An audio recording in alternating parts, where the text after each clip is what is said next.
Alrighty, let's get this started, shall we? Sorry about the wait. I'm trying to get everything kind of together here. I kind of messed up and didn't have the right scene ready. So now I have to do this kind of off the cuff here. So give me a sec, guys. Hold on. We are almost done. I'll just set like a 3-minute timer on this. How about that? Like a nice little 3 minutes there while we get things started here. I'm glad you like this song. It's a remix from Star Fox. It's like a Sega Genesis remix, SC. I'm glad you like it. Somebody forgot who made it. I can give you the link to it later. They're on YouTube actually, so. Oh crap, I don't have any sources here. Oh boy. Okay. Alright. I have to do this really fast, apparently. Happy to be here. I'm happy that you're here too. Give me 1 second. Just bear with me here. I have 1 more minute to that.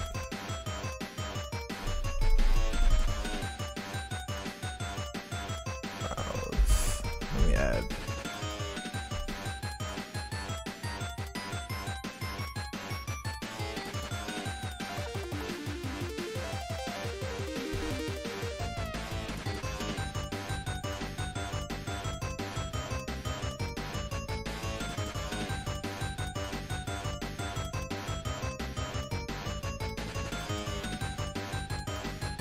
Save. Okay, so this is saved now. We need to find DT Foe's picture. I don't have any idea what I did with it at all. Ah, crap. Well, time to steal off Twitter again.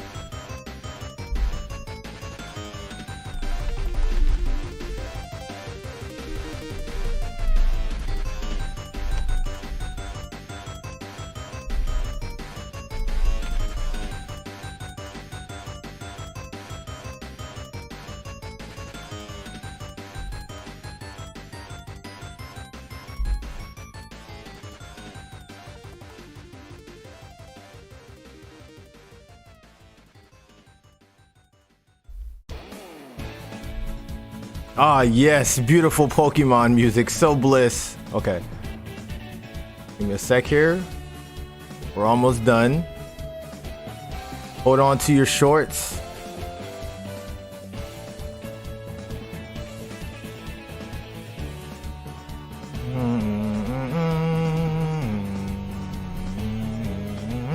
The best thing in the direct was the part with Splatoon, Fall Guys, and Mario Tennis. Zelda looks interesting. It really does. Give me a second, and then we're actually going to go over my thoughts and DT Foe's thoughts on all of that. But those were definitely some of my favorites too, with Splatoon 3 being the main standout for me. I was super happy to hear about Splatoon 3 for sure. 1000%.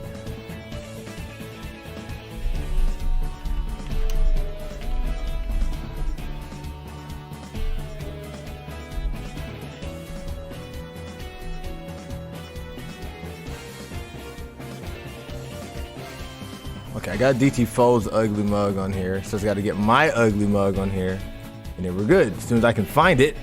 Where the heck is it? Let's see here. Which folder are you in?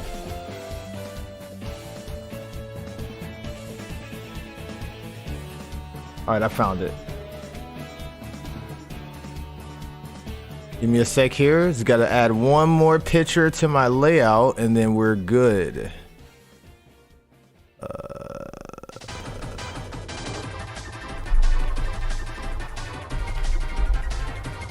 Well, I was not properly prepared for this at all. You talking about doing something off the cuffs?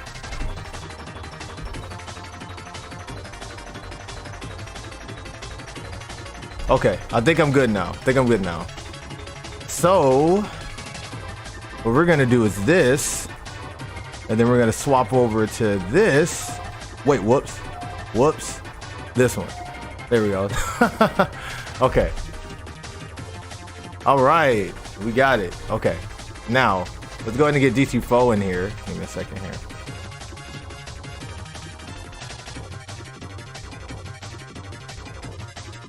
I'm glad you're excited, SC. All right, hold on.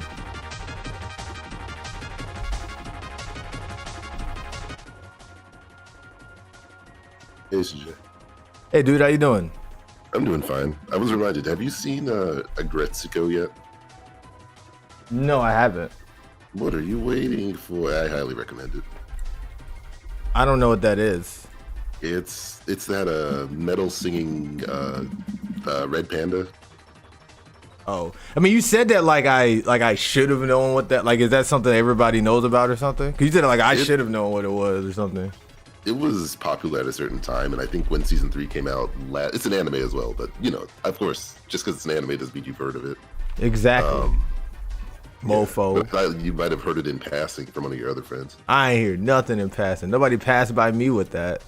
Okay, well, yeah, shoot. I mean, there's ways to watch it, but if you do want to check it out, no, man. Netflix. No, man. Yeah. No, I'm joking. I guess the best way to explain it real quick is that it was, it comes from the same people who made Hello Kitty, which is why like it was getting such weird reactions at the beginning, but then turns out it was like properly written for adults between the setting, the themes, and then like the fact that it's a cutesy style of Hello Kitty, but the main character sings in like heavy metal, like screechy voice when she gets really, really angry. That's pretty cool then. Yeah, so I highly recommend it if you ever get a chance to check it out through Netflix or other means. Cool beans. Give me a second here. Multitasking. But according to scientists, multitasking isn't actually possible. You're just diverting your attention to 2 things at the same time, which, while it can be generally considered multitasking, you're not doing them efficiently. Oh yeah, that's absolutely true. Yeah, give me a second. I'm ignoring you real quick to do this. At least that's honest. Yeah, man. I'm trying to do better with that. Like I said, I'm not trying to use my ADHD as a crutch, but I'm aware of how my attention span is and how I suck at multitasking sometimes. So I just want people to know so they're not thinking they're talking to me like, yeah, man, fully attentive. Okay, there we go. All right, this will do. I had to like kind of makeshift the layout again because, you know, this is a whole different thing here. All right. Okay, so if you're here right now, welcome to the Pause for Effects News and Discussion Podcast. This is your host, SG_Loxus, and my co-host, DT4, how's it going?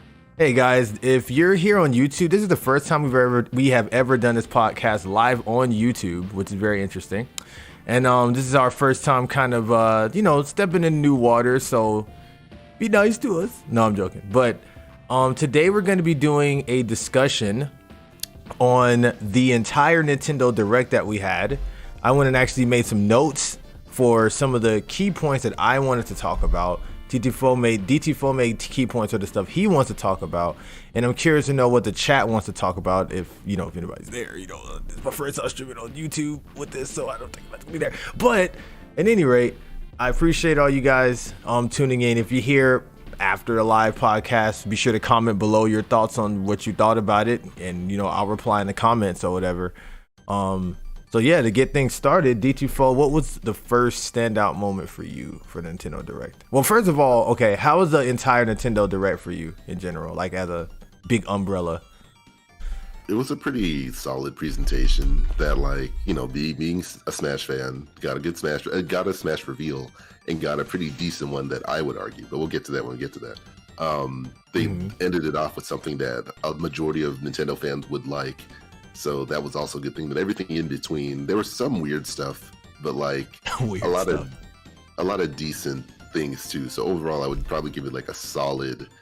I hate giving grades and numbers. I would just say it's solid overall. It wasn't hype, but it was like a little bit of something for everyone, unironically. And I'll say for me, I definitely enjoyed the Direct. I think it was pretty cool.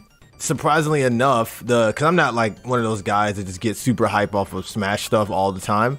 In fact, I haven't been super hype about like a Smash reveal in a long time, actually.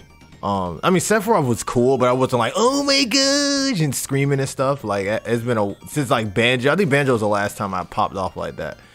But I'll say that like, for me, a lot of to me, just some of the reveals after Super Smash Brothers was some of the ones that got me super hyped. I'm not gonna spoil what those are per se, so we can get into it. But yeah, So I know it was that DC superhero girls for you though. oh, it had to be. Yeah, I forgot to just hear it in even. your voice. I actually forgot they talked about that. 'Cause I was trying to play off that. I was like, wait, they talked about that? Yeah, they had the voice of Tara Strong promoting the game too. Oh, I think I was. Oh, go ahead. No, go. The voice of Timmy Turner and Bubbles, and all your favorite cartoon female characters. I think the issue is that actually yesterday during the direct, I actually had a dude come over to fix our heater, and I had to leave out of my room temporarily. And by the time I got back, they were on the Mario Tennis section. So this was like after. That was like after the whole Smash Brothers reveal or whatever. So I missed a lot of stuff in between that. So yeah, Brad. We'll go down the list and see what we can talk about legitimately then, because I wrote down majority of the stuff that like I put stars by the sides of the things I truly care about, and then like dots beside the things that are like, hey, that's interesting, but not like hype. But it's all in order, chronological order for the most part. Hype. Hi, Cosmodus. Hi, hype. Good job. No, but but yeah, go ahead and I guess we can start with the first thing you'd like to talk about. All right. So yeah, I guess if we are going in order, obviously the big Smash reveal. Oh, we're going down. Oh, we're going in order. That's what I figured, so that we're not jumping all over the place. Okay, that's fine. Yeah. So actually, let me hear your opinion on Pyra first. I think that Pyra was go to my notes. Let's see. I think that Pyra checks hand. Let's see. Hey, you think Pyra's a cool waifu? Oh yeah, that's right. Pyra is a cool waifu character added into Smash Brothers. I'm joking. No, but I think Pyra's a pretty cool character overall. I think, of course, she's another sword character, but she looks interesting. I just hope that we just have a character that isn't super slow and a little more aggressive, because it's been a while since we had that. I think the last person was like Terry. Everybody else has been kind of slow and kind of rangy a little bit. So I wouldn't mind a more up-close quarter combat character to use again. I'm glad that we do have that we have more female representation as far as DLC goes. I know people have been wanting a Xenoblade character in Smash Brothers for a pretty long time now. So I'm glad that they were actually able to go ahead and pull that off. So, other than that, I haven't really played Xenoblade 2, so I don't really have much else to say other than the fact that I look forward to seeing what she can do in the meta and, all that other stuff too. So. Okay. Yeah, I mean, if you're into RPGs, I think you would enjoy Xenoblade Chronicles 2. I think especially more than 1, based off its setting. But Xenoblade Chronicles 1 is more or less a classic at this point. But that's not what we're talking about today. With I almost said Mithra, which is her other side of things, but like Pyra, I think the reason why, like, I'm not hype, but the reason why, like, I'm down for it is because I feel like she should have been there in the beginning. And during the earlier days of Smash Soccer, I was saying, like, unfortunately, we just didn't have the time to include any Xenoblade 2 characters at the time because it was just too close to release. And I figured, as I told you last night, like, well, that's a lie. But yeah, it just feels like a rightful place to be with that choice. So I'm hoping that she does play well. I wouldn't mind maining her. The fact that, like, she has like it does seem like she has 2 different movesets, which I think her Pyra might be like a slower, heavier hitter, while Mithra might be more of a reactionary, like, speed type character from some of the videos that I've seen. But we'll just have to see how that goes. She comes out next month, so Question. Yeah. Sorry to interrupt you. Does her character, because you're kind of on a roll there, but I need to intervene in before we jump out the topic. What I was going to say was that so I saw the other character come out, right? The little, I guess the blonde haired girl. Is she blonde hair? Yeah, she's blonde. So how does that mechanic work? Like, is that do they switch places or something? Is that how it works? It looks like it works on the Smash trailer. Like, I didn't quite understand how that was working there. Yeah, in the trailer, it seems like she has a swap button, but the question will be, what will that swap button be? What will be the cooldown? That's my guess, at least, because they're going to do the breakdown a little bit later. But yeah, looking at the video, it does seem like you can swap on command as, like a Pokemon trainer, essentially. Okay. We can go through Squirtle, Ivysaur, and Charizard in order. Or, shoot, it's actually kind of funny to think that, back in Brawl, was it Brawl or Smash 4, that they separated Zelda and Sheik into 2 separate characters. but yet here are these other characters that are multiple characters in one still. Oh, that is true. That's a good point, actually. There is no justice in the Smash. And that was, and I think they started that in Brawl, where Sheik and Zelda were different characters. I want to say, I might be wrong though. No. That was Smash 4 where they did that. Yeah. Because in Brawl, they were able to transform, but one of the problems was that the transformation would screw up the game, depending on if you have the wrong kind of Wii or playing online with the wrong people who have the wrong Wii. Yeah. So I think the separation of, because remember in Smash 4 they also got rid of Squirtle and Ivysaur and just made Charizard his own character. Yeah. And then brought the team back for Ultimate, brought the band back together for Ultimate. Right. So that was an interesting choice, but yeah, I'm curious to see how Pyra and Mythra are gonna work out. I generally consider that, like, the fact that she's fire, that I'm not super excited for, but it's cool that she's there. She's probably gonna become a main incidentally, like Incineroar. Why are you not excited just because she's fire? Huh? No, I'm saying that, like, I'm not. It's two separate ideas. Oh, gotcha. I'm not that excited, but like because she's fire, because I feel like she's a decent. Oh, because she's cool. Yeah. Okay. Got you. No. I'm saying, like, I'm not that excited. I lose my train of thought. Thanks a lot, Loxus. Well, put it back. Well, put it back on the track. You know what I mean? And then you'll be good. Yeah. See, if I lost the train of thought, how can I put it back on the rails? Okay, if you lost your train of thought, then you just have to train harder, and then you'll get it back. So, if you lost your train of thought, you have to find what if it was a physical train? Then you have to just physically put it back on the track, niche. Anyways. But we're talking about mental thoughts. Next topic. All right. Let me see. So, I think the very next thing they announced was that Fall Guys was coming to Switch, and I put in parentheses, obviously, but better late than never. Essentially, but never late is better. Agree to disagree. But what is it though? Yeah, it's a solid choice. I feel like it'll be right at home on the Switch. I do feel like they kind of missed the boat. They missed the boat a little bit by taking so long and only releasing by summertime. But as most games that come out on Switch tend to do, they perform a lot better on Switch compared to so many other things. Save for maybe PC. Maybe PC, this guy says. Yeah. I have nothing else. I'm not gonna say nothing. You can go ahead and go with your explanation. I have nothing to say. I'm not gonna say anything. Yeah. No, I mean, there have been some stories where there's one specific game at least where they said that they released their game on Steam and it only performed so well. It was thanks to the sales on Switch that it actually saved their development studio. It was Blossom Tales of Sleeping King, and that's what's up. I'm really happy for them. Yeah, if you look up if you can just Google it, but like you look up Blossom Tales developer, you'll probably see some story where they're saying, yeah, it was thanks to Switch sales that like they don't have to shut her down. So, yeah. Nintendo Switch be doing numbers, and I'm excited for Fall Guys coming because like I do have a PC, but the game is hit or miss on PC, and then I think they fixed the problem with hackers. But like that was definitely a mood killer at the time. So at least I can take solace in the fact that no one cheats on Switch. No one, absolutely nobody. They fixed the hacking thing though. No one cheats on Switch. They definitely fixed the hacking problem though. Yeah. I think the other thing too is that my quote unquote gaming PC isn't up to task these days comparatively. So like, wait, yours or other? Because my gaming PC plays everything just fine. I haven't even. Yeah. In fact, my gaming PC has been so reliable. I haven't even because they're coming out with the Guilty Gear beta tonight, and I haven't touched my PS4 since like July of last year. Like I have not cut it on in like almost a year. Like it's has been a year, but it's been way over 6 months. It's crazy. Like my shit's so dusty. Like I was looking at it, I was like, damn, I really got to blow this thing out. Cause I cut it on one time, and that's when Sonic Master came over, cause he wanted to play Kingdom Hearts, but then I didn't even plug it in. I just remember because he brought his own PS4, so I have not even looked at that thing.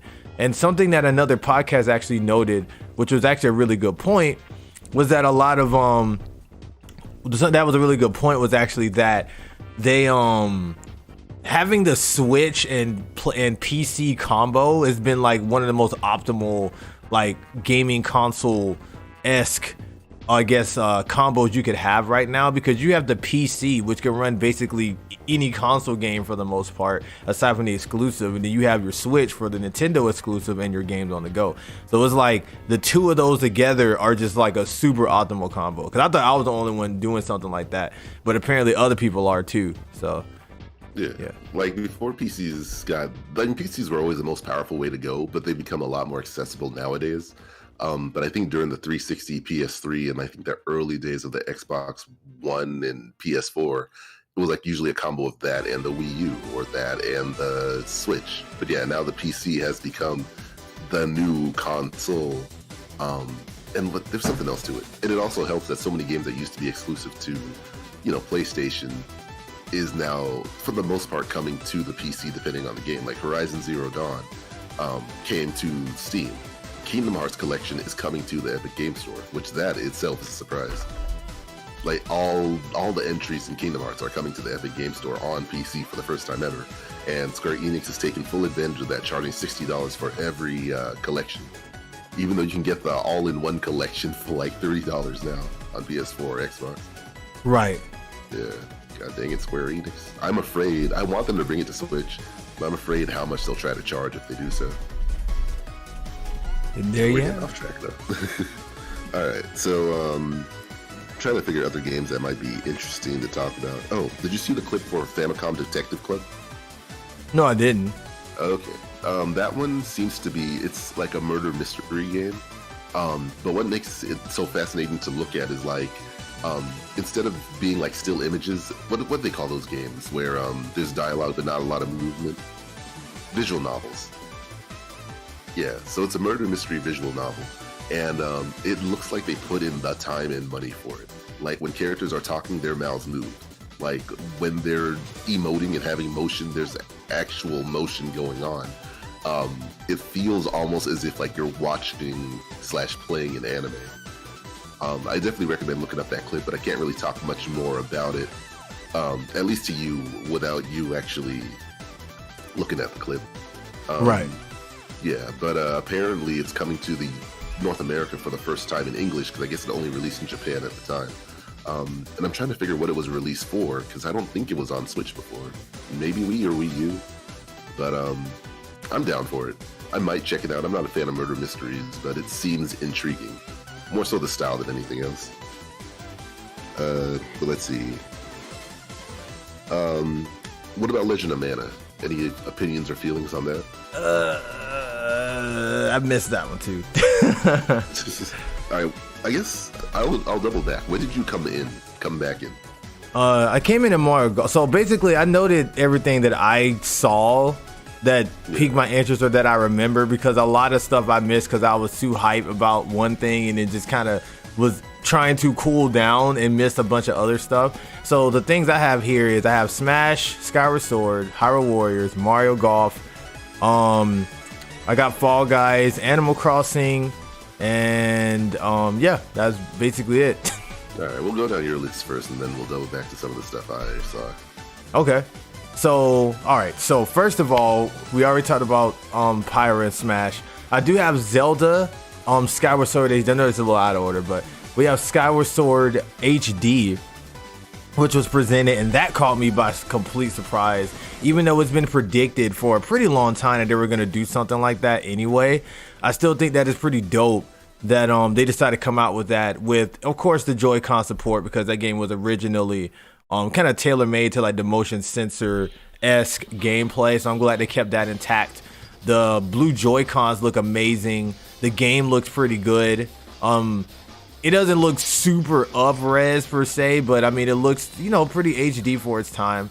A lot of people didn't get to play Skyward Sword. Like, I never actually got to play that game. So this will be my chance to finally get my hands on it and give it a shot and see how it goes. Because I hear that game's underrated by some people, or that, it's not as bad as people try to say it was. So I wouldn't mind actually, seeing what's up with it. So. Yeah, I'm of the opinion that like the game is a lot better than people gave it credit for, but it came out at a time where people were burnt out on motion controls, and I don't really blame them. But like, I wouldn't let that really stop you. But thankfully, you know, they heard all the complaints. So in this newest version, they're gonna have a traditional button control. And they even said like they were trying to figure out how to handle the way you would do the motion swing, and like if you're playing on a Pro controller or a Switch Lite. And what you do is that when you press the attack button, you swing your controller around while pressing the. No, that's a lie. They said that they're going to tie the motion swinging to the right stick. So if you want Link to swing down, you hold the right stick down while pressing attack.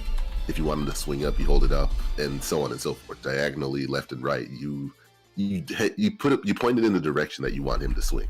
Right. Essentially. Yeah. So it's a cool, interesting way to handle it. That also makes the point that they could have released it. Wait, they did release it on Wii Virtual Console back on the Wii U, but I think you were still limited to motion controls though. So it's cool that there's a way to play it in different ways. And I think the Joy-Cons are a little bit more sophisticated than the Wiimote and the Wii Nunchuck, so that's also a bonus there. Right. Yeah, but it was an inevitability because we already got Twilight Princess HD and Wind Waker HD, and there's rumors about those coming to Switch because this year's the 35th anniversary of Legend of Zelda. That is true. Yeah, and like they already up-res those games, so all they have to do is just make sure they're functionable, on the Switch. So I predict summer and fall, unless they do like a GameCube collection, how they did the 3D World 3D collection for Mario. Oh, that would be cool if they included Ocarina of Time, Majora's Mask, Wind Waker, and Twilight Princess all on one game cart, which they will obviously not do. Oh, didn't they? I was gonna say, didn't they technically do that already though on the GameCube? They did it way back on back when you know they didn't care about making as much money. Yeah, it's possible they could just let's just port this shit over and throw it on the Switch. And there was there was news that Nintendo re-upped their trademark for Phantom Hourglass, I think. So I think there's a chance we're going to be seeing a lot of Zelda ports coming to Switch this year if the rumors are true or to be believed. Cool. Yeah, I wouldn't mind having a chance to play Phantom Hourglass. I'm under the belief that some of those games weren't as bad as we may have thought they were. So I wouldn't mind trying it again. Oh, yeah. Yeah, no, the thing is that like none of them were ever truly bad. Even Triforce Heroes wasn't bad. It just wasn't what we were looking for at the time. So when they were doing like full touch control Zelda and we were ready to move on from touch controls, or like motion control Zelda and we were ready to move on from motion control, or requiring you to play with three Zelda players with no excuses whatsoever. If you have a fourth friend or you only have two friends playing like you and I and had to pull in a third person, back during Triforce Heroes, like, they just didn't really feel great at the time, but they weren't bad games. But now that the Switch is successful and people are a little bit more open to motion controls, touch controls, etc., I think those games are going to perform better than they've ever have. Yeah, I agree 100%. Yeah. So. Oh yeah, June in the chat says Oracle remake. That'd be really nice if they made an Oracle of Seasons remake. I think what's been holding back those games, at least as far as they did re-release them on 3DS Virtual Console. I guess as far as remakes go, I'm not sure if they would have to get permission from Capcom to do it, because Capcom was the developers of the Oracle games and Minish Cap. I don't remember if they did anything else, but they were the ones that developed those games while Nintendo licensed the games, and they worked together, obviously. But that's a good point. Yeah. But I think Nintendo's in pretty good graces with Capcom, so I don't see why they wouldn't want to do that, or maybe they could just do it on their own. I mean, they've remade. I think there's been some games in history that was made, a cooperation with another company, and then they may have remade it there. Like Crash was remade by a completely different company. You know what I mean? It turned out pretty well, so maybe Nintendo can just remake the games themselves. Maybe, I don't know. Yeah. I mean, with the Crash series, Crash and Spyro, like they were developed by two separate companies, but Crash was published by I think Universal at the time, and then I think Universal then picked up Spyro, and that's how we were able to get these later Crash games, because Universal, working with EA, have the rights to the Crash and Spyro series now, even though they were created by two separate companies. That might as well have been one back in the PlayStation days. Right. But the main point was that basically if Nintendo could just do it on their own if they wanted to. So it's not impossible just because it was Yeah. co-made by Capcom. Yeah. No, I think what I'm trying to just keep it quick. The only thing I think I'm trying to argue is that we don't know how much of the world's concept or characters are owned by Capcom specifically. Like, in order to get Bayonetta to come to the Nintendo consoles, Nintendo still had to work with Sega in order to get Bayonetta. Oh, okay. Well, then that's fine then. So what else is there? Let's see here. We got Oh wait, was there anything else you wanted to mention in terms of the current topic, Zelda Skyward Sword? Oh, me? I'm the only one here. All right, yeah. Let me see. Yeah, I'm glad that it's going to be 60 frames. I'm glad it's going to be playable in HD. I'm wondering that if the other Zelda games get ported to the Switch, if those will also run at 60 frames, because the Switch is technically stronger than the Wii U. I'm trying to remember, is the Switch as strong as at least in late stage PS3 or an early stage PS4? I know that right now the Switch is more powerful than the PS3 and Xbox 360. I know that for sure. It may be as strong, it may be on par with the vanilla PS3 and PS4 and Xbox One at least. But I'm pretty sure they're not as it's not as powerful as the PS4 Pro or the Xbox Series, not Xbox Series X, but the Xbox One, what the X, I guess, or whatever came after that. Yeah. So like, I guess it's not. I know it's not as powerful as those, or if it isn't, then since I know it may not be as powerful as those, I'm sure it's not by a supremely large margin. Hopefully, but yeah. But long story short, we need a Pro. Basically, we need a Switch Pro. Yeah, I'm not even sure how well that's going to happen this year, though, because it's Nintendo recently released that Mario Special Edition. They're releasing a Special Edition Monster Hunter one. I would love for there to be a Switch Pro, but I have a feeling they're going to wait at least one more. Oh, I just realized. The thing, we're going to talk about that game specifically, but like that thing that they announced for 2022, I think that might be when we might get the Switch Pro, possibly. If it's not this year, it'll definitely be next year to coincide with that one game. That'd be really cool. Yeah. So we'll just bounce off each other. What was something on your list you want to talk about that we haven't talked about? It doesn't have to be like something from my list per se, but just anything. It doesn't matter. Okay. Let me see. The Capcom Arcade Stadium. That's pretty interesting as far as approach and release, because technically it's a free-to-play game. But you only get one arcade game for free. It's an arcade collection, pretty much. And you can currently so you'll get like a shmup, I think called 1948 or something like that. Mm-hmm. And then the other game you can get for free until like the 25th of February is Ghost and Goblins, which is with Sir Arthur and like the 2-hit kill and running around with the limited jumps and that kind of thing. Right. Because they're celebrating the upcoming release of the new Ghost and Ghouls, or whichever one. That's coming later this month, if not next month. And then it has a special pricing system where you can buy, like, I think a collection of 10 games for $15 each, or the entire collection for $40. And then you have full access to like all the arcade version of famous Capcom games, which will always be superior to the NES version for the most part. No Mega Man, unfortunately. Yeah, and I'm okay with that, considering we already have a collection for that. It's probably why I didn't see the point of doing that. Yeah, but what about the Wily Wars? The Wily Wars. I mean, they could have put that on there, but maybe they're reserving that for something else. And also the Wily Wars. I mean, well, never mind. I was going to say something, but it's all good. No, say it. We're all here. We're ready. I'm good. Take it. I'm good. I don't, because I'm probably going to be wrong, and I don't feel like being wrong. Okay, so I don't want to say it. So I'm good. That's true. If you don't try, you can never be wrong. Yeah, I'm good. All right. So now what's next on? Oh, do you have any opinion about the arcade collection? I think that is pretty cool. Preserving those classic games I think is really neat. I think that moving something like that over to the Switch, which is like a portable console too, is really good. I remember all the collections that used to come out on the Game Boy Advance and even the DS, and that was always pretty cool to be able to have that stuff like in the palm of your hands or whatever that you can move around with. So. Yeah, so it's available now for anyone who cares. Two things I suspect is that either one, there might be more DLC packs down the road, or that they're going to have a physical release of the thing like a few months later, because it just seems like the kind of thing where if you're going to buy the collection already and that's all they're going to release, why not put it on a physical cart for the physical collectors? Yeah. Yep. So let's see what else we got here. So I guess it's my turn. I am pretty excited for the Hyrule Warriors expansion that they're coming out with.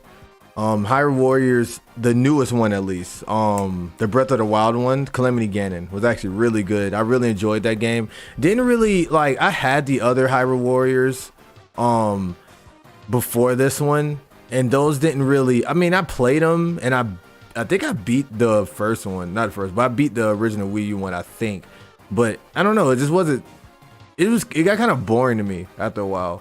But I feel like with Breath of the Wild's version of Hyrule Warriors actually having like a plot that, well, at first kind of went with the lore of the games.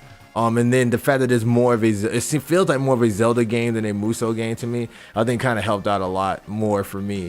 I feel like I felt more involved, I guess. So it was really cool. And the fact that it was a prequel made it really cool. Well, it was a prequel, made it pretty cool.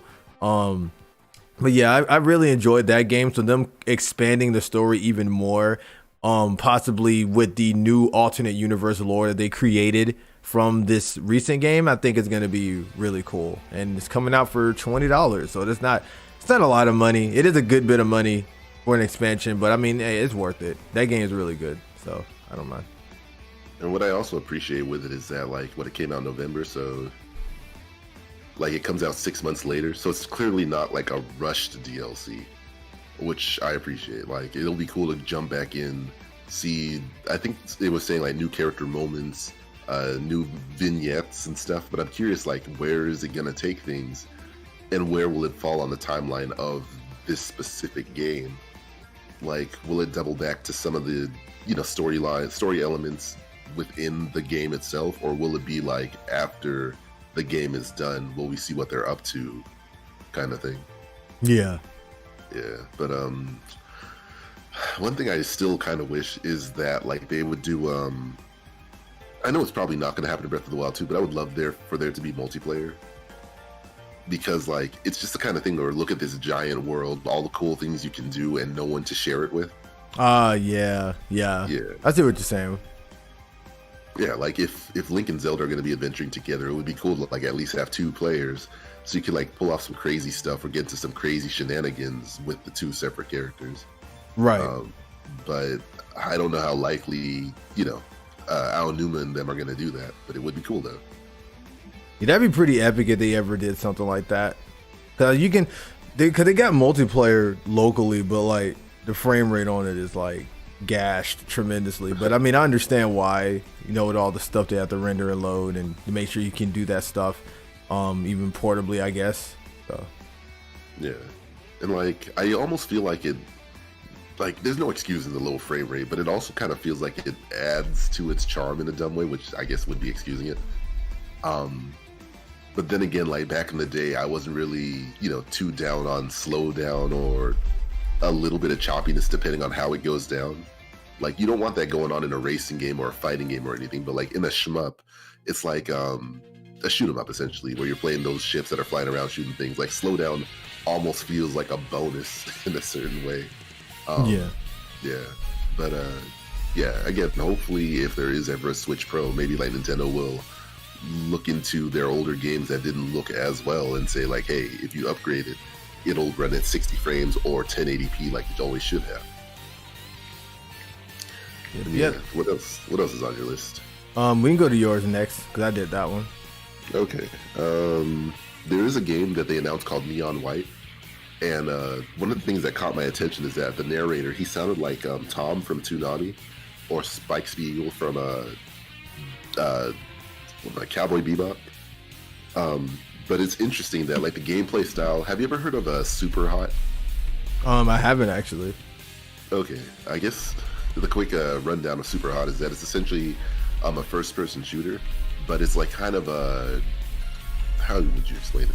It's like a parkouring first-person shooter in a way, where it's a game where like the world doesn't move unless you move. So you get all this time to think out like how you're gonna do certain things. You get multiple tries. Like say you're sitting in a room and there's 3 guys surrounding you. Like you decide, all right, I'm gonna dash left and then like hit the guy with my hand and then take his gun and then like get 1, 2, 3 and like dodge these bullets and then like run to the finish line. and then after you do that in slow motion, then the game runs at regular speed in a replay, saying like super hot over and over again, but you get to see like how cool your moves looked in real time. So in that kind of explanation, that seems like what Neon White is going to do. What's a first-person shooter, you're jumping around, you're shooting at demons in heaven for some reason. I guess you're mercenaries or assassins from HFIL going to heaven to take out these demons. But like the game itself, it looks clean. It looks very stylized, almost an anime-ish style. But that one definitely caught my attention for like its style, presentation. The fact that even though it's a first-person shooter, you're using cards to shoot enemies and stuff. They showed like you have like a special dash card, which I'm not sure if it turns yourself into a spear or you just dash past enemies or something, but that one definitely caught my attention. I'm not sure if you had any thoughts or saw into that game or anything. I didn't actually. That's one of the ones I missed too, but that sounds super interesting though. Very, very interesting. I'm gonna have to check out I'm gonna check out the trailers for all these games I missed later on. But that concept sounds pretty insane. Yeah, it really is. But I feel like we're getting a little bit off with that's why I was saying we should probably go over the things that you talked about at least, or you saw, you liked, so that we can like keep you in the conversation a little bit. No, it's fine because then we're just gonna have like a big, like I guess, section of that basically at the end, I guess, like in a row. So it's cool. I wouldn't mind. I am legitimately curious about some of the things you were, that you saw. Okay. But well, in that case, I'll just keep talking. Go ahead. Oh crap! I wasn't ready for that. Let me see. Miitopia is coming to Switch. I don't think you played it, but are you at least familiar with Miitopia? Yes, I did. I actually saw that trailer. I was in the Discord call with some of my my subscribers and viewers and whatnot. Because we were watching it live together, and I remember you in our chat was actually popping off about that, and it did look pretty cool. Actually, it looked very interesting. It's cool that we're getting, because I know that like a lot of people kind of miss all of those little mini game games that we got tethered with the 3DS basically. So it's pretty cool that we got something like that on the Switch that we could use. So. Yeah. Although Miitopia is a standalone game that like released physically and digitally, of course, but it was like a standalone game on the 3DS. But the problem with it was that it came out a little bit either close to or around the time the Switch was already out. So Nintendo had an unfortunate pattern of sending games out to die on the 3DS when people were ready to move on to the Switch. Right. Even though they wanted to keep the 3DS alive for a little bit longer. That's why the 3DS got the remake of Luigi's Mansion, Mario & Luigi Superstar Saga, Miitopia, and all those other games. And unfortunately, with the Mario & Luigi thing, that might have been what caused the bankruptcy of Alpha Dream. Yes. Because like I don't know whose idea it was, whether it was them or Nintendo's, to say, hey, let's keep making games for 3DS rather than capitalizing on Switch games. Because I know I definitely skipped out on those Mario & Luigi games at the late stage 3DS because one, I already played them, but two, it would have been cool if they were on Switch. Right. And I also heard good things about Miitopia, but what I'm excited for most is the idea of more 3DS games coming to Switch. So that like not only will other people have a chance to finally play some of these really good games, but like there will be a way to preserve them as well. So fingers crossed for Kid Icarus Uprising being one of those games in the upcoming years. Yeah, that'd be pretty cool. They were able to bring that over on the Switch. That actually be pretty badass, actually. The only thing I guess it wouldn't be too much trouble at this point. It'll be work, but it wouldn't be too much trouble because if Nintendo's willing to adjust the physics of Mario 3D World and willing to add all these cool things coming to Twilight Princess. They did add stuff to Twilight Princess. They're adding stuff to Skyward Sword. Maybe they could actually finagle Kid Icarus Uprising to work on like motion control, aiming, and dual stick shooting, essentially. Right. Yeah. That'd be awesome. But it is a game that deserves to be preserved in history, and it's a shame that it's only available on it's a dead system. Nintendo said they stopped making 3DS games, so it's a dead system. And there you have it. All right. What game you want to talk about now, yo? So I was actually super excited for Mario Golf. I actually popped off. That's actually when I came back from having to, assist with the whole heater system thing that we had going on here. And I kind of came in like right when they showed the part with Yoshi rolling on his egg in that trailer. So I had to like rewind it, and I was like going bananas because it was I know a lot of people were talking about Mario Golf potentially coming back because of the whole Camelot thing or whatever with Nintendo, I guess, buying them out and stuff like that, us getting maybe other sports games back. Some people were thinking that it may have been Mario Strikers we could have been getting, but I'm glad that we're getting that Mario Golf is back and is better than ever. I actually grew up with Mario Golf when I was younger. I had the 64 version. That's the one I kind of played the most. I played the other ones very sparingly, but the original Mario Golf, me and my cousins would play a lot. When I went to visit them up in Alabama or whatever, we would literally spend the entire summer just playing Mario Golf till like 2 a.m. And we wouldn't have thought that a game like golf, with Mario character, well, I guess it makes sense with those wacky characters in there. But who would have thought that a game like that would just outshine even Mario Kart and some of the other games we had? It was just fun, and it's a game that like anybody can play. Like, you don't have to be some super skilled technical genius on the controller to play Mario Golf. You just gotta get your timing well, make sure that you don't go against the wind, and then you're pretty much good to go. So I also like the game looks amazing graphically. Like, oh, that game looks so good. That's like one of the best looking games I think I've seen in a really long time on the Switch. The grass looks phenomenal, the characters look phenomenal, the shadow, like everything looks so good. But Camelot's been doing a really good job with their games anyway as of late. Like Mario Tennis Aces actually looks really good too. I remember complimenting that as well. So shout outs to them. I really like and I definitely like the costumes on each of the characters. Like Mario's suit looks like, man, that man is fly as hell, man. Like, he looks amazing. Daisy and Peach look really nice, even though for some reason Daisy looks thicker than Peach. I don't know why.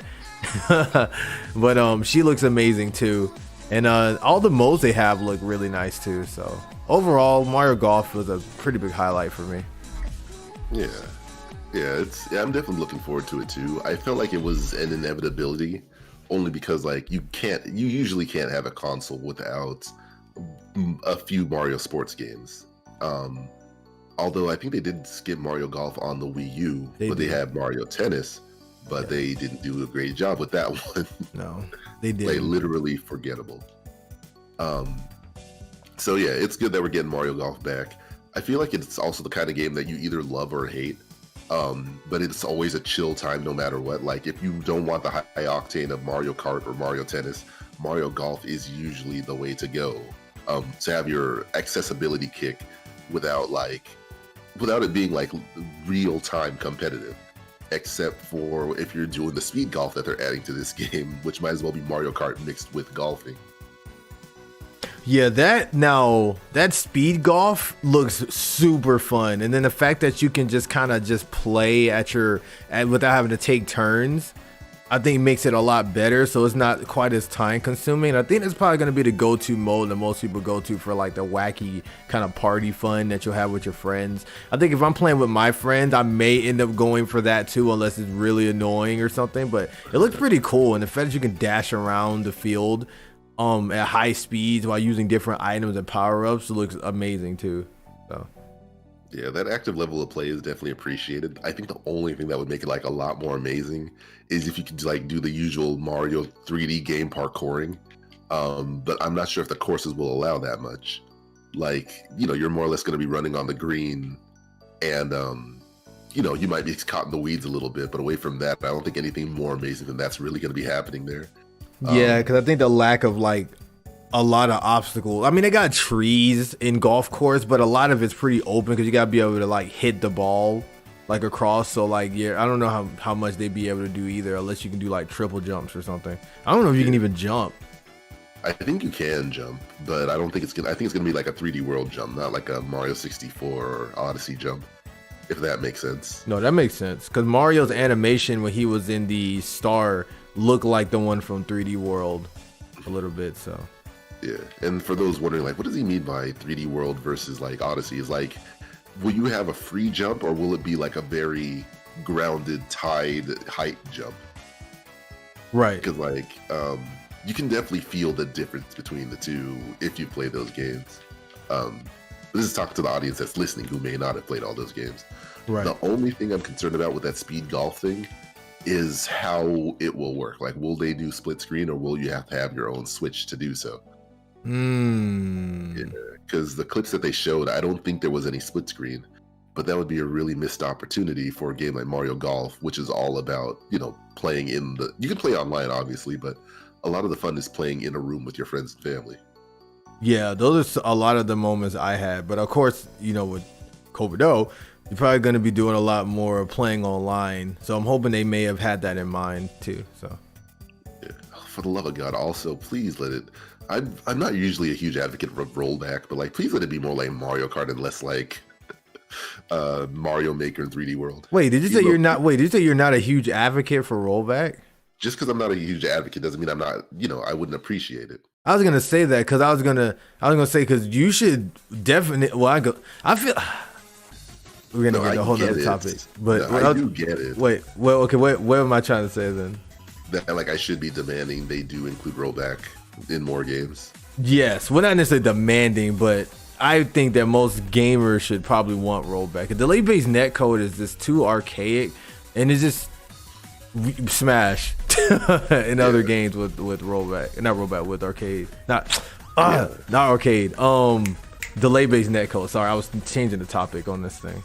It's fine. No, it's just like in the mindset is my own personal mindset is like I'm not gonna skip the game just because if it doesn't have rollback. Oh, absolutely. Yeah, like absolutely. It's, because like the thing about delay base is that like there's still unfortunately things out of your control. If the person lives on the other side of the world, even if they have the best connection ever, it may not be that well going across the world. But more often than not, if both people are using an Ethernet adapter and that kind of stuff, you don't have to worry as much. But rollback would at least get rid of the frustration of lag, essentially. Yes, especially for games that have active inputs. Something like I could say. Oh, sorry. Go ahead. I know you're still gonna go. If it was like chess or turn-based stuff, then like lag doesn't really matter that much. That's pretty much all I was gonna say. Okay. No. The only thing I was gonna say was that I feel like having good internet connection, I think, is extremely important. I never realized, cause see, I was kind of the same way, where it was like, okay, if the guys roll back, that's cool. If it doesn't, that's cool too. But like, having a consistent internet connection when you're playing a game really makes a difference as far as like your longevity of playing the game, to me, like especially in sessions and whatnot, and your enjoyment. Like for instance, I guess a good example would be recently I've been playing a lot of fighting games with we talked about this in the last podcast, but I played with Rage of Leo and Sonic Master, even on something like Parsec. Parsec doesn't have rollback per se, but it has consistently good internet connection because those users are not rollback. They're remote logging into your computer basically.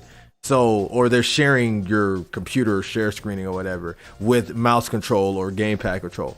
So I noticed that usually a session of Under Night and Birth and Dragon Ball FighterZ with Rage of Leo, we'll probably play maybe like an hour or two, and then we'll probably get off because the lag and the delay-based netcode on both those games is atrocious.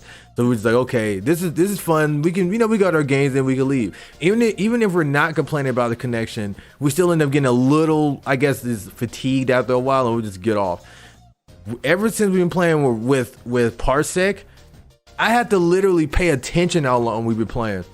The last time we played for like almost 4 hours straight, just playing. And it was like, I didn't even realize we were playing that long. But it's like the mental stress and the annoyance that comes with delay-based netcode and the lag sometimes tax onto you. And I think it just kind of adds more fatigue to you than is necessary. And it makes you not want to play the game as much, subconsciously and consciously. And even with Sonic Master, we played Dragon Ball FighterZ recently, and of course, he's a way higher rank than I am on that game, so I got beat up most of the time. He said I did pretty good, but I got beat up most of the time.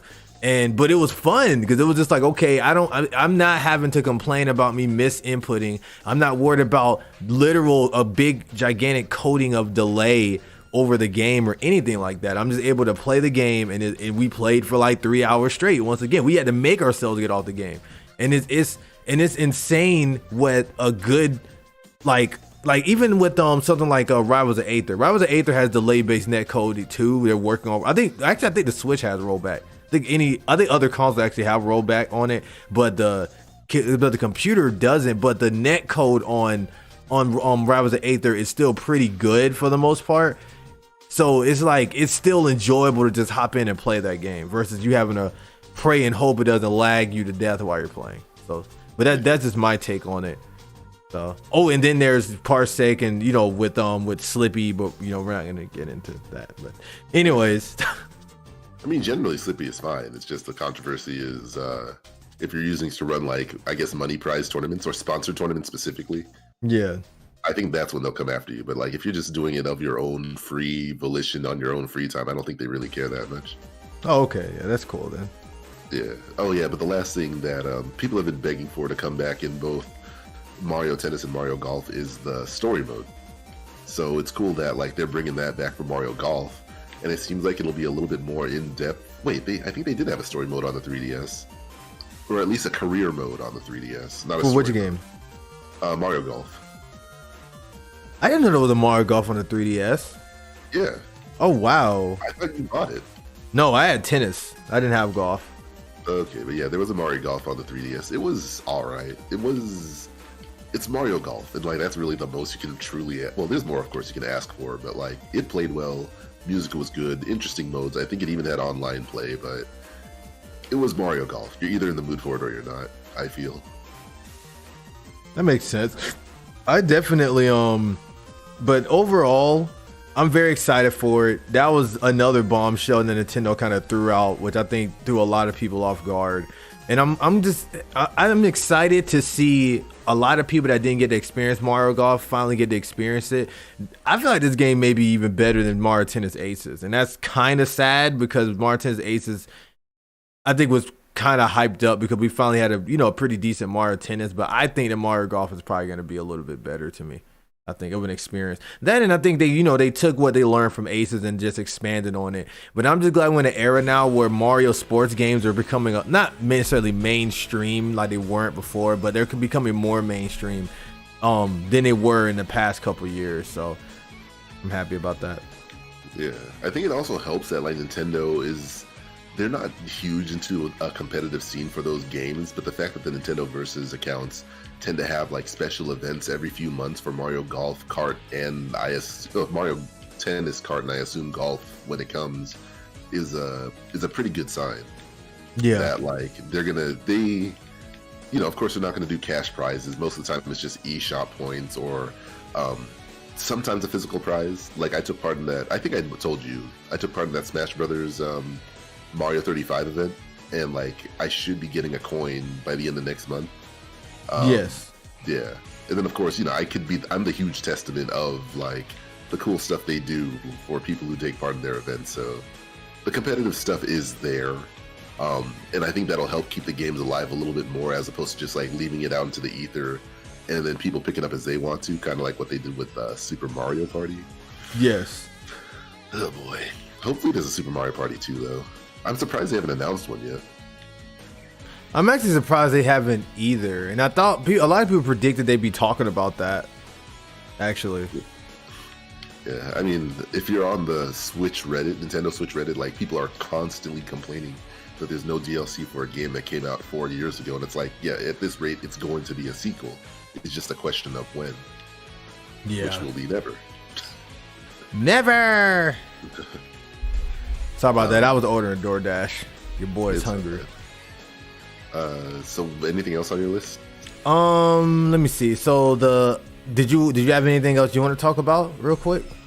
Yeah. Go ahead. One quick one at least is that Project Triangle strategy game. Mm-hmm. That it looks a lot like Octopath Traveler, but it's going to be a tactical strategy. What is it usually called? I guess just a strategy RPG. Yeah, I saw what you were talking about because it looked like Octopath. It looked like basically Octopath Traveler's take on, like you said, Final Fantasy Tactics. Yeah, and that's the funny thing is like I think Final Fantasy Tactics may actually be a dead series at this point, say for whatever came out in recent years, because it seems like Square Enix is kind of all about keeping the energy of retro RPGs they used to make without the Final Fantasy tie to it. Because like Octopath Traveler was kind of bringing back the whole SNES feeling of adventure, without being Final Fantasy characters. And then here's this game, turn-based tactical strategy game, which is about like a lot of politics in the game, but none of the Final Fantasy magic that we've come to learn and love. So that'll be an interesting thing to see. One thing I do appreciate that they've been doing as of late is like beta demos. So like what is it? The way they do it is that they release the demos early, then they ask you to fill out a survey after that. So then with the survey, then they further improve the game based off what people say. That makes sense. Yeah, and I wish more companies would do that, because otherwise we would get better games in the grand scheme of things. Yeah. Any other thoughts on that, or should we move to the next thing? No, you basically covered everything, honestly. So, with that, I guess at least two more quick things. Ninja Gaiden Collection's coming, which they put Ayane in that game. They got a lot of cameos in that game, dude. They put Ayane from Dead or Alive in that game. I was like, what, bro? I might have to get that just for that. Yeah, I think that it's kind of like how Capcom does Street Fighter and Final Fight and those kind of games, or is it Fatal Fury? Not sure. But essentially, like the fighting game is like the central, or it's like Tekken and Yoshimitsu and Soul Calibur. That like there tends to be some crossover and jumping over between series. So like Ryu Hayabusa is mainly from Ninja Gaiden, but he happens to show up in the Dead or Alive series. And like there is some tie-in and crossover, so it's not just like a cameo. It's like this is a functioning world outside of the fighting game series that we're familiar with. Right. Yeah, and I don't know how good all of them are. I know one of them was like notorious for being hard on the Xbox 360, or was it the original Xbox? I'm trying to remember. I'm not sure either. I don't want to say something and not be. I don't want to throw something out there I don't know about, basically. Yeah, but like, people always complain about ports, but like, I feel like anything that keeps these games alive and around longer is always a net positive. If you don't like it, don't buy it. Like, obviously, hopefully they do a good job with the port, so that the superior version doesn't have to be one you have to buy an old console for to plug in and load up. Because that's happened a couple times. But yeah, Ninja Gaiden, it's appreciated series. I'm down to check it out. Yeah, and then Same here. Oh, wait, real quick before you continue. You're on a roll there. I was gonna say that Perp in the chat was saying, "Wait, Locks, you play Dead or Alive?" Of course. Like, remember, Perp, I'm not like a lot of these other people that only play like Smash Brothers, dude. Like, I grew up. I'm gonna say I was like an arcade kid, but I kind of grew up in arcades, sort of, because like a lot of times, like DT4 can attest to this, especially at our summer camp, we had to go to arcades a lot, when we were young. We didn't have to, but we went a lot during our trips. So during those times, I was introduced to a lot of different fighting games. Like I played a lot of other fighting games before I even touched Smash Brothers, actually. Like I played, I won't say touch, but before I got competitive in Smash Brothers. So I started off with Marvel vs. Capcom 2. I played Marvel vs. Capcom 1, Dead or Alive, Tekken, Street Fighter. I think I played Street Fighter Alpha when I was younger. And I think I played Street Fighter 3 as well. I grew up with all those games when I was younger.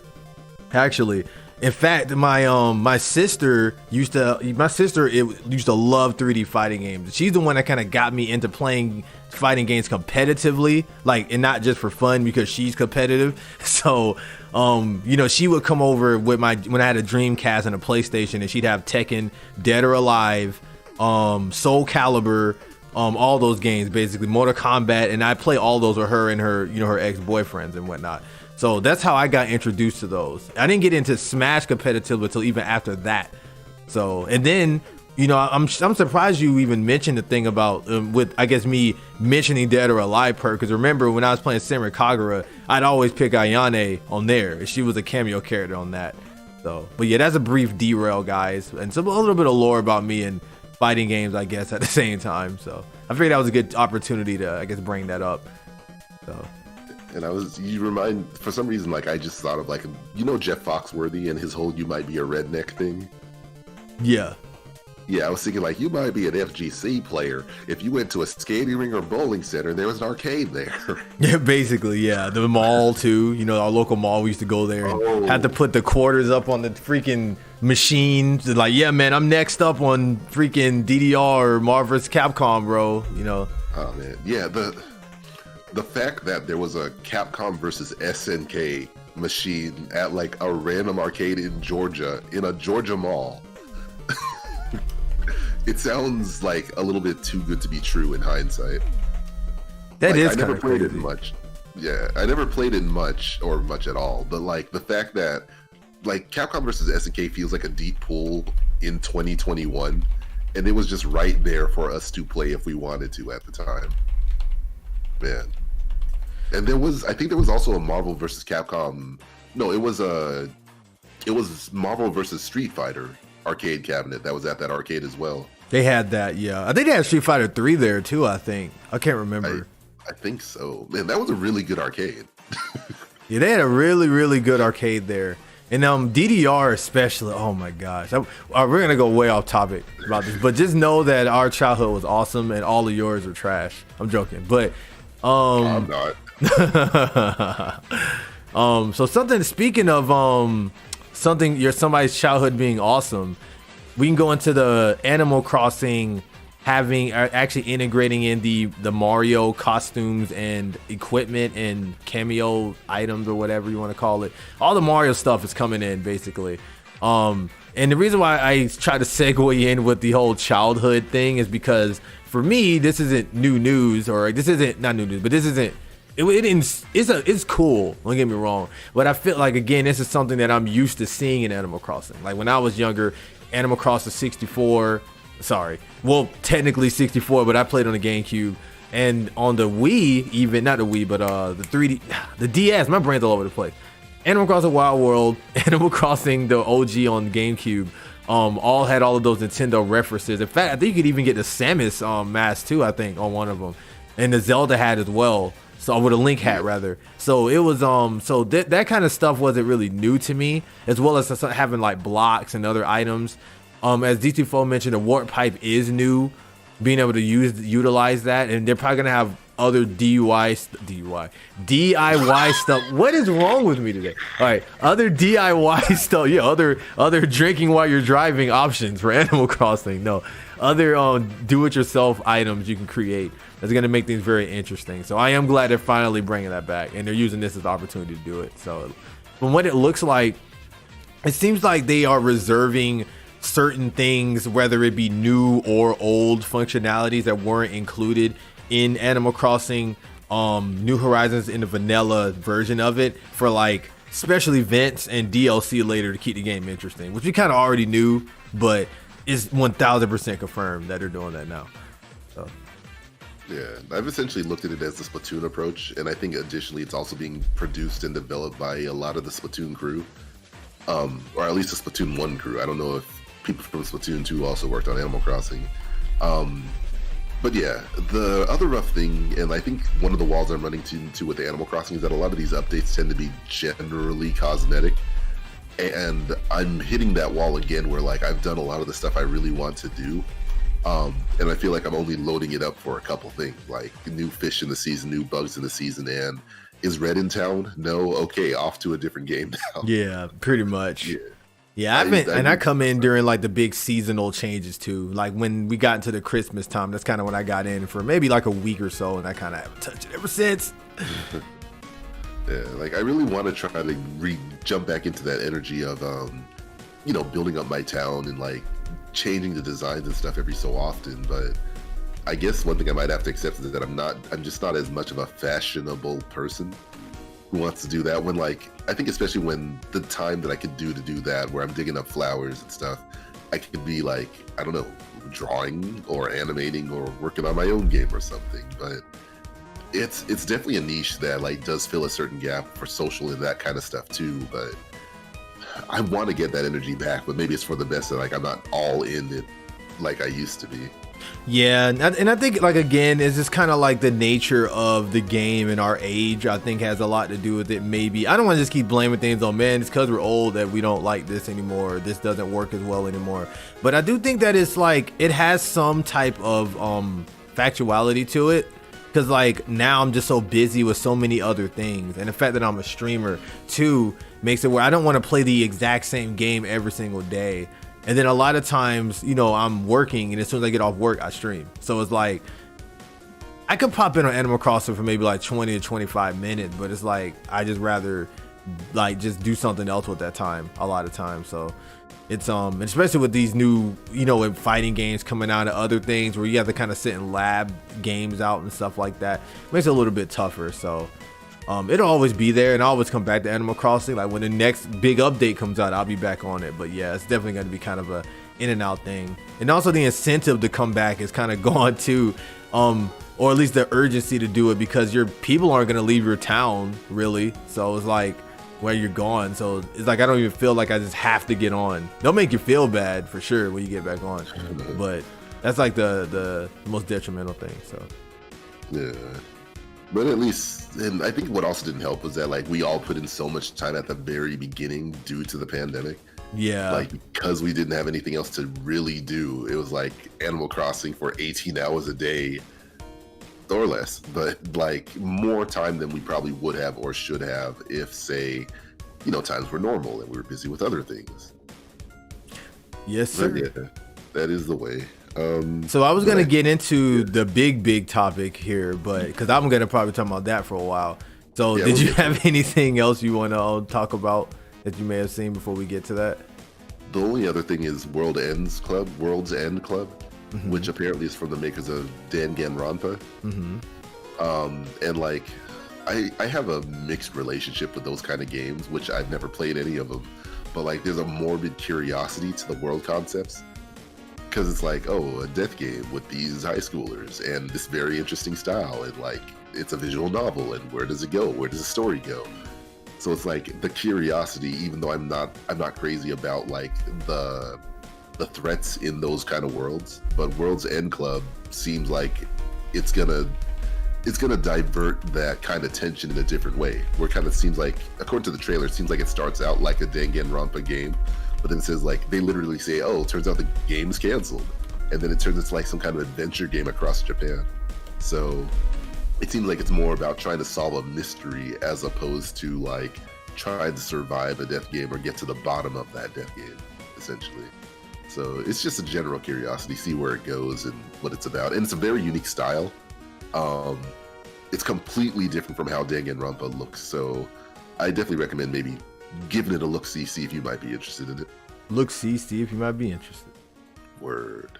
And that's all the immediate games. There's a dodgeball game that seems interesting, but there's not much to it. I think it's from EA. Yeah, I think I saw something like that. Bring back Super Dodgeball, but use like Guilty Gear graphics on it. Make it super epic and just like that weird 2D, 3D cel-shaded thing. Like do it like Dragon Ball Fighters like graphics or something, or the new Arc System game graphics, and then just make it Super Dodgeball. Like I'd be super down for that. Oh yeah, doesn't Arc Sys own the rights to the Kunio games? That's a good question. I don't know. Because if they do, it should be more possible than ever. Potentially. Yeah. But yeah, other than that, I guess it's pretty much it for all of that stuff. So I guess we can get into the main topic here. I'm sure most people probably left by now because I used the, I definitely did the clickbait title, Splatoon 3. So everybody's like, what? Talking about Splatoon 3? Wait, they're talking about the mall, arcades. What the hell that got to do with Splatoon 3? No, but. Well, you see, there's a mall and arcade in Splatoon 3. Before we get into that, Regilio did mention, no, the big topic is actually Guilty Gear Strive beta tonight, shot. So you're not wrong. I am down to try that game out, but they just released 30XX, so my attention's been divided like crazy. So I'm gonna try and play Guilty Gear as much as I guess I want to, but I'm also gonna be playing the absolute hell out of 30XX. If you guys don't know about 30XX, please try the game out. If you're a fan of roguelike games, Mega Man, especially Mega Man X and Mega Man Zero's playstyle, you're gonna love that freaking game. Especially if you play 20XX. They decided to go they decided to ditch the flash animated I guess this flash animation bouncy graphic that they had before and went with actual like 32-bit like pixelated graphics, and the music is so freaking good. I highly recommend playing it. It's currently in early access right now, so that basically means that you can just go ahead and buy the game now, and then from there you can actually go ahead and you can keep playing the game as it's out now, and they're going to continuously update it. So the game isn't technically finished yet, but if you want to pay early when you get a discount on that, you continue playing it. So June the Moon said, get a load of this guy, not even sponsored. Hey man, that game is probably one of the best games. It's probably one of the most anticipated games I've been looking forward to. I think like out of all the games like that's been out so far. Like I played it last night and I had to make myself get off. I was up till like 3 a.m. playing that game. I started playing it at like 11. So oh please, who would play Splatoon at 3 a.m.? It's Splatoon. I was talking about 30XX. Who would play? Sorry. Somebody wasn't paying attention at all to what we were just talking about. I was looking at Twitter as they were talking about Splatoon. Oh please, who would play 20XX at 3 a.m.? 30XX. I thought it. So 30XX. Okay. Dang it. 30XX came out today, not yesterday. No, it came out yesterday. Okay, then fine. One more time. That was the entire topic I was just talking about. Who would play 30XX at 3 a.m.? There you go. All right, and me, of course. No, okay. but you ruin everything. But anyways, like I was saying, back on topic. Boom, we can talk about Splatoon 3. So they dropped a true. Oh my gosh, dude. Okay, I was already kind of yelling at the Mario Golf, so I spent a lot of time recovering after they showed that game. And boy, when I saw Splatoon 3, the trailer for that game was so good, bro. It's like, oh my gosh, like the trailer actually had like the Inkling sitting down in this deserted area, and you got to see like the character, and that was like the screen where you can pick your character that you want to use, or you can pick your race, and then like your color and your eyes and all that stuff, and your hair. And speaking of which, June the Moon actually brought something to my attention in the Discord that I missed, and that was that you can actually choose the Octolings off the rip, which is really cool. I missed that detail, and I'm extremely happy about that. And because I love the Octolings a lot, man. Like I never realized how much I was in love with that race as far as the Splatoon universe goes, until I played through the Octo expansion and got kind of attached to the Octoling on there, and I haven't switched back ever since. So I'm glad that they're now a staple. Like you can just pick them, and which makes sense. They wouldn't just not let you use them in the next game, I would think. But yeah, like that, the trailer was phenomenal. I was screaming, I was damn near crying when I saw it, because I love Splatoon, man, as a series. I gave it a lot of crap when it first came out. When they first announced Splatoon 1, I thought, man, what is this kiddie ass Nickelodeon freaking goo, like freaking Nick Jr. game that's coming out on of course, the system with the freaking Leapfrog tablet, which is the Wii U. And then actually saw the trailer where they showed the adventure mode, which looked almost like very identical to Mario Sunshine. Got a little bit hyped and played that test fire, and I've been in love ever since. I didn't play Splatoon 1 a lot. I did play Splatoon 1 a lot, but not nearly as much as I played Splatoon 2. I am still playing that game actively to this day. Like the entire 5 years this game has been out, 4 or 5 years this game's been out, I have been playing that game basically every other day, or at least once or 3 times a week, basically, since it's been out. So I am extremely excited that we will continue with even more content going into the new year. New year coming up in 2022. So, but yeah, that's my spill on, I guess, the initial excitement of seeing it. What was your reaction? Yeah, I'm super excited for it. We were talking about like the night before the direct, like we were playing Mario 3D World, and we were discussing like what are our guests gonna be, and one of the discussion got to Splatoon, and my money was legitimately on a Splatoon spinoff. Like I was thinking like, all right, 2, it's not that old yet.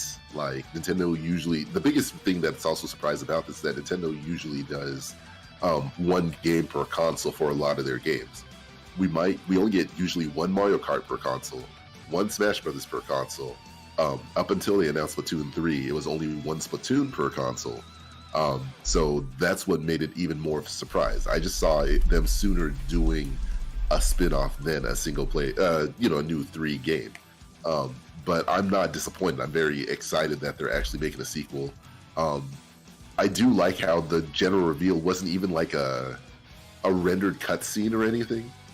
Like, it was just in-game content for the most part. Yes. Including just like how you're literally going to start your game, which was really cool to see. And it opens so many doors as far as like speculation goes. The one thing that has been confirmed, and they released in a PR statement, is that it has actually been tied to the final Splatfest of Splatoon 2, just like the beginning of Splatoon 2 was tied to the final Splatfest of Splatoon 1. Right. Yeah, so just reading the quick the PR blurb that they released. Yeah, I saw that too.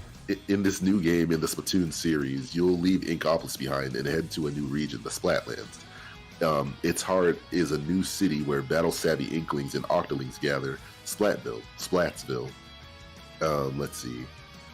Also known as the City of Chaos. And if you don't remember or don't know, in the final Splatfest of Splatoon 2, Team Chaos won the event versus Team Order, which lost the event. So imagine if Team Order had won and how this game would be framed. And it'll never happen because, you only get one shot at this. Somebody actually made a not counter tweet. Somebody made a tweet in reference to that saying, man, you guys, like, if you guys missed out on a very good opportunity, because we could have had freaking futuristic, freaking sci-fi, the Jetsons-esque world of like Splatoon, but now we just get dirt because Chaos won, not because Chaos ended up winning. So now we just got deserts and dirt and tumbleweeds. I was like, wow, that's funny. Yeah, I mean, it'll always be speculation of what could have been. Who knows? Maybe it could have been the same thing, but it would just be a city of order as opposed to a city of chaos. But yeah, finishing up the blurb, Splatoon 3 introduces various features to the action shooter series, including weapons such as a bow weapon, customization options, and movement abilities to bring the returning 4v4 turf war matches. More information about the full-fledged sequel coming to Nintendo Switch 2022 will be revealed in the future. So yeah, Splatoon 3 is finally on its way, and that will in no way kill Splatoon 2 for at least another 3 years. Interesting. Some June actually mentioned in the chat that the his Splatfest items are gone on Splatoon 2. Maybe it's all part of the like Splatfest. Wait, like which Splatfest items? Like the T-shirt? That's what I'm assuming, or that, or maybe if you won some. I don't know if you got certain like event-esque items from like other Splatfest, but he said this Splatfest items are gone. I don't think you get Splatfest exclusive items. You just get that Splatfest T-shirt, which I thought they finally gave after the final Splatfest, so you could wear it during your free time. I think that might be what he's talking about then. Oh, he said because he had to restart. Never mind. All right. Yeah, but anyway. Oh, go ahead. Sorry. Yeah. Like, wasn't one of the friends one of the ones that lost their file, unfortunately? Yes. That was him. But but what would be very interesting is if they actually start cutting you off. I was gonna say something that was very interesting is if they actually what if they release DLC later or an expansion pack, or something happens later in the story where you transition to that futuristic world or something that like the what if like Order 1 type thing or something. Like what if there was like like how you're like you're in this deserted area and then eventually you just shoot over and you're just in this weird futuristic world. You're like, well, what is this? And because some kind of portal appears and then you're just like in what would have happened if Order 1 like later. That'd be cool. That would be interesting, but like in an honest point, I hope they don't do the whole divergent timeline thing. Because like once you open that can of worms, you cannot really close it anymore. Like it just exists in the lore. And then the work comes of like, all right, so is the next installment going to be based off this timeline or that timeline? And sometimes it's cool, but other times like... Yeah, I think it's subjective. Because I think it could be cool if they did it correctly. Yeah, definitely. I do suspect that a lot of the adventure mode in this new one is going to be like going through a world of order or whatever it might be. It may not even be futuristic, honestly. Yeah. It could be medieval, but just like very bland because like order is order. Right. Yeah. So we'll just have to see how it turns out. But in a weird way too, this is also going to raise the question of like the age and maturity of like a lot of these squidlings and stuff. Because I think the basic impression is that usually the player character tends to be like a teenage squid. They're 14. Like, yeah. So the question is like, what are you doing now, traveling like way out into the squid world, into a desert area just to like play Splat Zones and not Splat Zones, but like turf wars and stuff. I mean, that's not too surprising considering they're in a post-apocalyptic world. Like, I've seen them flying around in the other, like, look at Age of 3 or Age of 4, whatever, where everywhere you go with your inkling in the storyline. Like, I'm not surprised that they'd be able to move around like that. This game, I think, is supposed to be like the epitome of, like, it reminds me of like the 90s where it's like the kids, like Kids Next Door type thing, where it's just like the kids are like doing things they shouldn't technically be able to do, but because of plot, they can. Like how Lan is traveling around, like on Battle Network, how Lan traveled all the way to a whole different country to get robbed and everything at like 10 years old. Yeah, like, why is a 10-year-old going on a plane, flying to, unchaperoned by the way, like over to a different country, and then what you think would happen to him actually happen type thing? Yeah, no, I mean, the adventure mode lore generally makes sense. Like, the reason why, like, the excuse I would generally have for Lan being able to travel overseas and stuff is because he's the main character on some kind of mission. But, like, there's the two sides of the Splatoon lore. There's one where, like, the agents work with the other agents to more or less save the world. Save for the DLC, where it was like, you're literally saving the world, but you're not an agent yourself. You're just trying to get to the surface because you just want out. And then there's the for fun and for glory side, essentially. Like, the for fun side is the, you know, I'm just a squid, I'm a kid, hanging with my friends, doing Splat Zones after school and kind of stuff, is like the assumption, at least. I don't even know if school actually exists there. But then there's the adventure side where it's like, oh, Octavio is up to no good and we got to stop him again, kind of thing. So, yeah. Like, I'm more wondering the fun side of things where, like, the gang's getting together to have these fun games. To hang out in Inkopolis and that kind of stuff. I'm thinking what probably happened is that because of the whole chaos thing and everything being in ruin, a lot of Inklings probably got like separated from whatever Inkopolis or whatever, because you're in a whole new city now. And I'm thinking that like they had to get away from that, or whoever that character, I guess you, had to get away from that. And you know, you're just catching the train and go to a whole different city. Because you like, your character looks like they just came from dealing with some like they done been through some ish with that cloak on. Because they, you know, a lot of times what, you know, the character's appearance and what they're wearing is sometimes define their personality or kind of what they've been through, and them having that tattered cloak kind of just makes me think they've been wandering for a while or drifting for a while. So they're just trying to get to the next place to get to. See, you're saying that, and like I'm just thinking of like a dumb skit of like, hey, you don't seem like you're from around here, stranger. What's with that cloak? Oh yeah, I just thought it would look cool. And there you go. Like, not even like you got a depressing dark backstory or anything. Parents, family, betrayal. Nah, I'm just traveling around. I just found this on the side of the road. Thought it would look cool. Yeah, I mean, it's obviously gonna go deeper, but yeah, that is pretty funny. Yeah. Oh man, then the Art of Splatoon 3 art book is gonna come. Obviously, more Splatoon amiibo are likely gonna come. Yeah, there's a lot of things that's gonna be coming in with this game. I'm wondering about something I wanted to mention. I don't know if I'll make this like a separate video I'll do myself or not, because I want to actually break down kind of like what I saw in there, because there was a lot of stuff they were doing, and or that was presented rather, and I love the way that the Inklings or Octolings, I guess, kind of shot into the stages. Like before, I don't know where the hell you were hopping from for to get into those arenas, but it looks like now there's these little fan box launcher things that shoot you into the stage that you're about to play on, and you can actually kind of aim where you want to go. Like, you don't just start off from like a platform. Like, you kind of like, you can shoot like somewhere, I guess, within a certain range of the stage and just kind of go, which will kind of almost prevent spawn camping to a certain degree, unless you can see where someone's, getting ready to jump to, which would suck. If you could tell where someone's getting ready to jump to, that would be really bad, because you would just come back to life just to die immediately, unless you have like some form of invincibility once you start.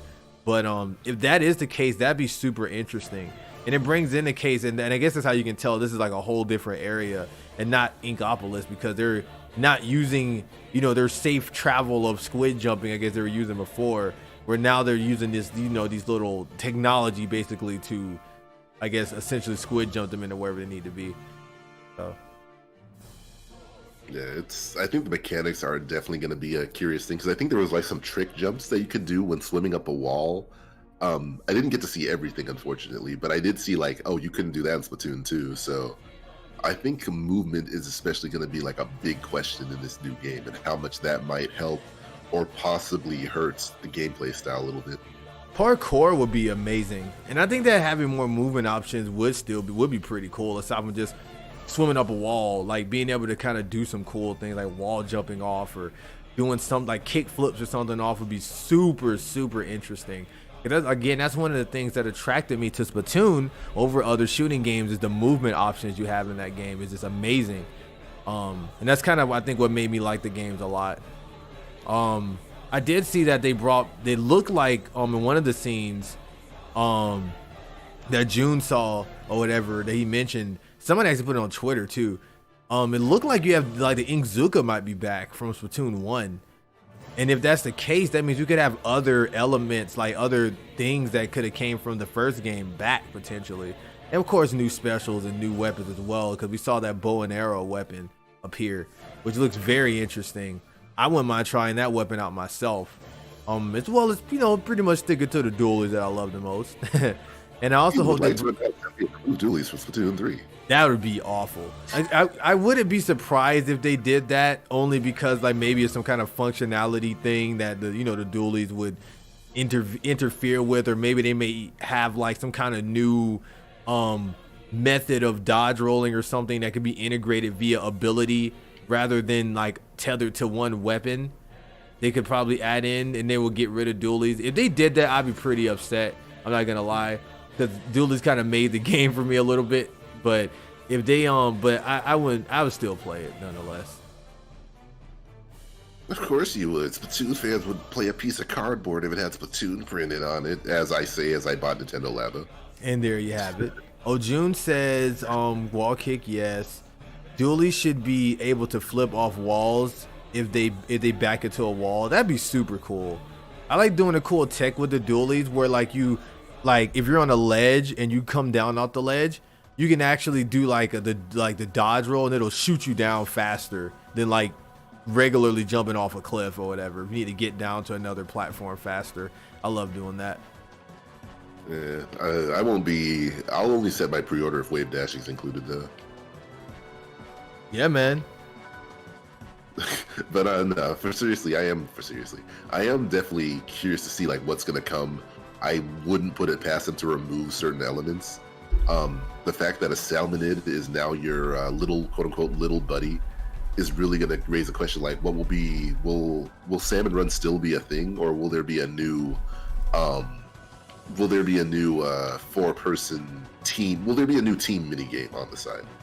Essentially. Yeah, because Salmon Run was amazing. I really liked Salmon Run a lot, because it's just cool to have another mode that you could do, like kind of like a like a generic arcade, like not arcade shooter, but you know what I'm trying to say, like something like that, like a zombie mode basically you could do with your friends. What you about to say? Yeah, co-op wave mode essentially. Yeah. Yes. Instead of just always just fighting other people, it's a cool breath of fresh air, I guess you could say. Breath of the Wild. No, but it's a cool breath of fresh air that you can breathe a little bit with your homies and get pissed off at something else besides other players. And then you could also use the winnings to actually upgrade yourself in your in your gameplay. You get other abilities and experience boosts and stuff like that. So it was actually very, very useful to play anyway. So I hope they bring something like that back, and I hope they also add in other functions as well, or other modes that you can play. Like I wouldn't mind being able to open up a room with some of my viewers or something, and then maybe we could play like, I don't know, like some kind of some kind of other mini games besides just I open up a private room and we just kill each other. You know what I mean? Like something. Well, I mean, we can still kill each other, but like have some other fun mini games you can do that's not like only in ranked mode. Turf War is also probably going to be a thing, as it always is. But hope we get other new modes and ranked mode that's interesting, more interesting than Clan Blitz. And yeah. I think they need to just pull the trigger and have like a skirmish mode or whatever it's called. Death battle? Oh, you think people get mad now? Imagine a death battle. Yeah, I'm not talking about battle royale though. Just like I know what you're talking about. Or like just generally like you know, whoever has the most, whichever team has the most KOs or splats by the end of a match. Because like all the other modes are fun, but sometimes you just want to like go after the other players to take them out. You can do that, and that does help you in something like Turf War. But I feel like something like a straight up, I think I've talked about this before, something like a straight up like team deathmatch or just a deathmatch in general, to me, I wonder how that, I mean, it could work in Splatoon, but I feel like it kind of goes against, well, not really, because some of the rank modes aren't like super tethered to this spraying inking the ground. I don't know, because I feel like something like Turf War is very accessible, because in Turf War you don't have to be the best shooter in the world. And that's probably my food. I'll be right back. That's my door. Anyway, I was gonna say, I feel like in something like Turf War you don't have to worry about little Andy getting his tail kicked. I'll be right back. Yeah. I'll just hold what I say until he gets back, because like I don't want to have to repeat anything. I say is I'll probably have to repeat something when he gets back.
Actually, in hindsight, I'm thinking about it now. If he's going to be uploading this straight to YouTube, perhaps the dead sounds isn't the best idea.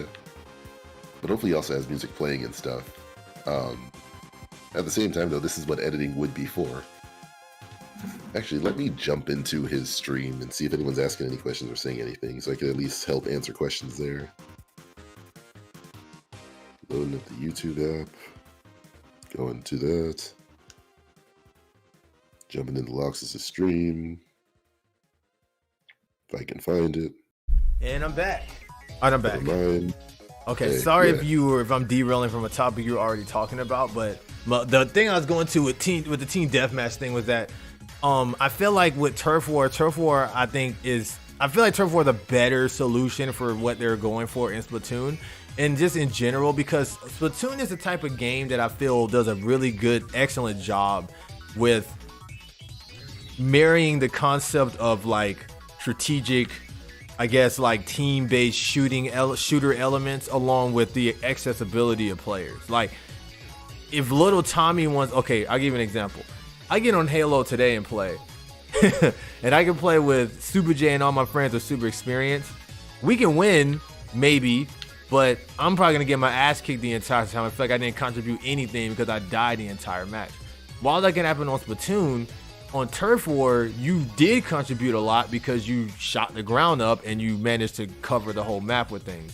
In Rainmaker, for instance, like in Rainmaker, the nature of that, the way things work, even if you aren't necessarily one holding the Rainmaker and moving things, even if you're dying a lot, you may still be helping out because you know you're you're creating a lane for just shooting the ground helps in Rainmaker, because if you create a path for the Rainmaker that you can get where he can get where he needs to go in order to get to the goal. Like, it's like, I feel like it's a lot more like, since everyone's focused on a point or one central element, then it's easier for people to maneuver around and just kill the other person type thing.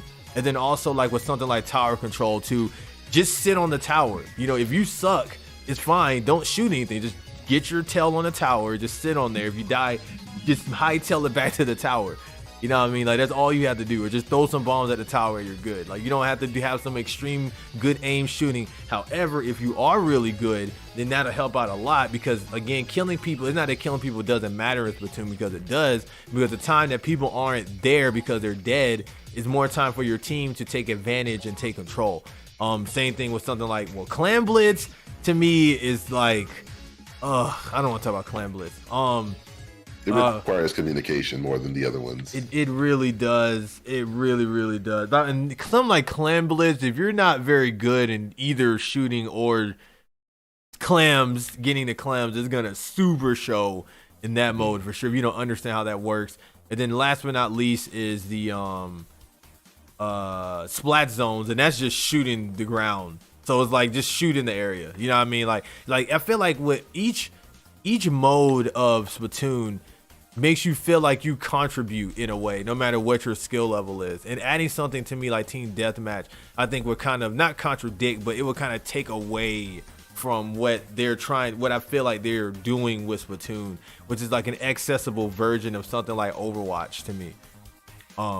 But I see where you're coming from. I think a team deathmatch would be cool, especially if you could just set that up with some friends or something. Or they could just make it its own mode, you know what I mean? And then you can just go in there and do it. If you want to get your ass kicked, you can do it and go in there and play. You know what I mean? I think it'd be interesting. But that's just my take on it. What's your counter argument to that? I'm curious. Not really much. Like, if Nintendo really wanted to say, like, hey, we want the game to be about these kind of approaches and not just about taking out your opponent, then, like, yeah, I can respect that decision if that's what they really want to go with. It's in the same incidental sense of, like, where for a long time Sakurai was fighting against making Smash competitive, to the extent that Brawl, you know, almost became toxic and problematic in its own mechanics that you could not turn on or off, i.e. tripping. Yeah, I think maybe having its own separate mode would be a good way to work around where, like, maybe... I'm wondering how they are going to do the approach for as far as, like, when modes happen this time around. Will it still stay time-based, or will they allow people to choose the modes they want to play at the time they want to play it?